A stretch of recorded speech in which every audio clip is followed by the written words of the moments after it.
want to talk a little bit about drifting because you're coming up against something rigid.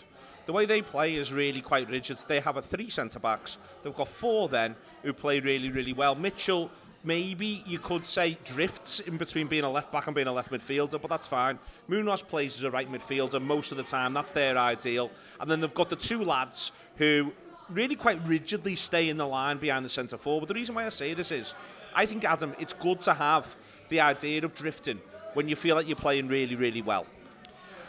Yeah, there was nothing there in that first half to really hang your hat on. And like you say, they don't do anything unexpected. Having said that, they were good. But I don't really... They're helped by the goal, by the way. The goal comes early. It comes from a set piece. It's our error in 2 different ways. It's a referee's error, and then it's our error. Well, I was going to talk about before they score. I think we're bright, really, but it feels like a sucker punch. It feels like the thing that kept happening that was really infuriating for me is how much easier it was for them to carve out chances. I know they've got their low block, they're defending deep, we're not defending deep, but it was easy for them to win one thing in midfield and then be in.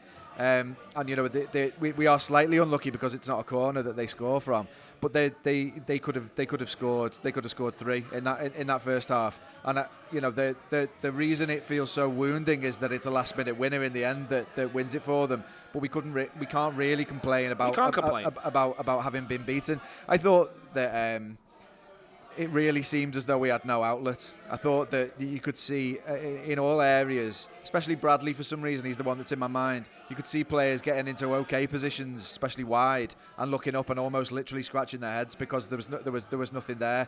And you know, I'm annoyed at the players on the field. I'm annoyed at one of the players who wasn't on the field because I think Ekitike has hurt us there today. The thing that we were worried about, I think that did come to pass because Isak he's not up to pace. There's a few times where people play a ball and it goes out for a goal kick, and it's because he's not able to run fast enough to get onto those balls through, which I think Ekitike would have been. So I think that was from the outset we give ourselves a real battle. So today's the most I felt we've missed lads who've left in the summer. 2 in particular, I think today. In that you're talking about an outlet.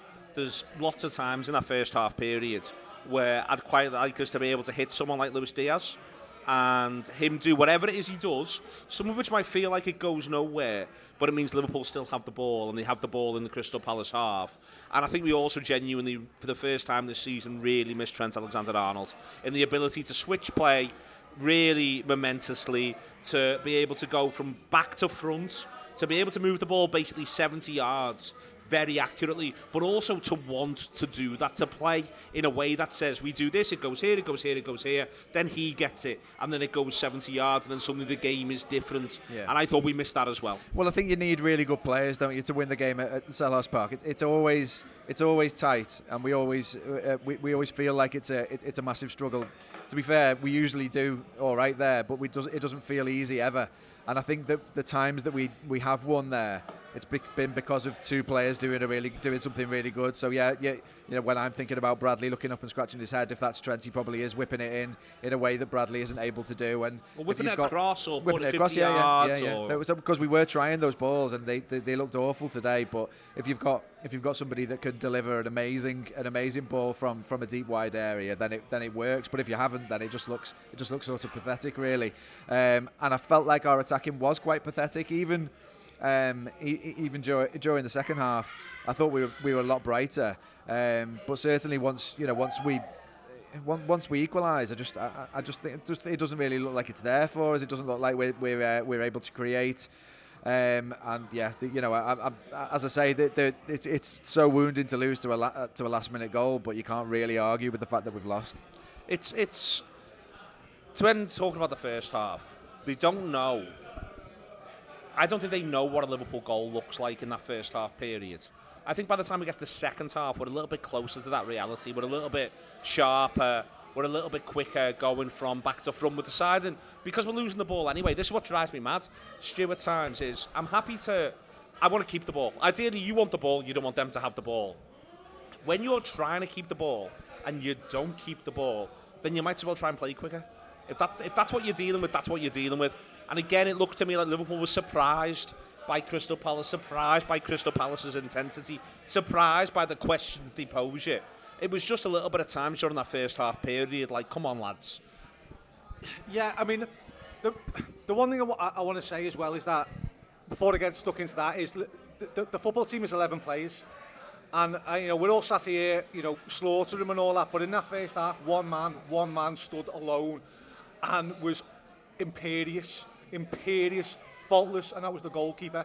He was incredible. If it wasn't for him, I mean, God knows what that scoreline would have been at the end of that first half. He was brilliant. So he can leave today with his dignity, as far as I'm concerned. But other than that, would you put him on a separate coach? He gets his own coach. I would, yeah. I wouldn't. Watch what he wants on the telly. Yeah, we can buy him a takeaway. You know what I mean? But like, ultimately, I think what you're saying there is on the way.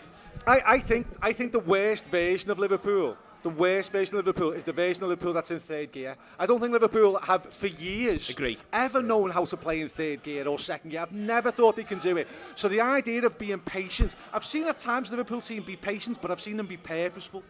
But the Liverpool team that turns up, that's casual, that's lackadaisical, that's just going to, has a bit certain about arrogance and is taking too many touches and is passing the ball slowly. They just get killed. They always get killed. We shouldn't be doing that. And I'd have been more comfortable in that first half if we'd have just thought, this isn't working. And it was clear it wasn't working after about 30 seconds. This isn't working. Let's turn it into a basketball match. Let's go direct. Let's get after you. And let's turn it into an absolute shootout. Because Palace wouldn't have wanted that. Because our players are better than their players. You talked about Konate before, and there was a touch of the Goodison Konates there, where something goes wrong, and then you can see that he's not dealing with it well, and then another thing goes wrong, and then it feels like it spreads. And I feel like, the complacent Liverpool, which is, I agree, our absolute kryptonite. I feel like quite often that's what happens when we've turned up complacent. Something goes wrong, and then that player struggles to come back from it, and then you start to see it infecting the rest of us.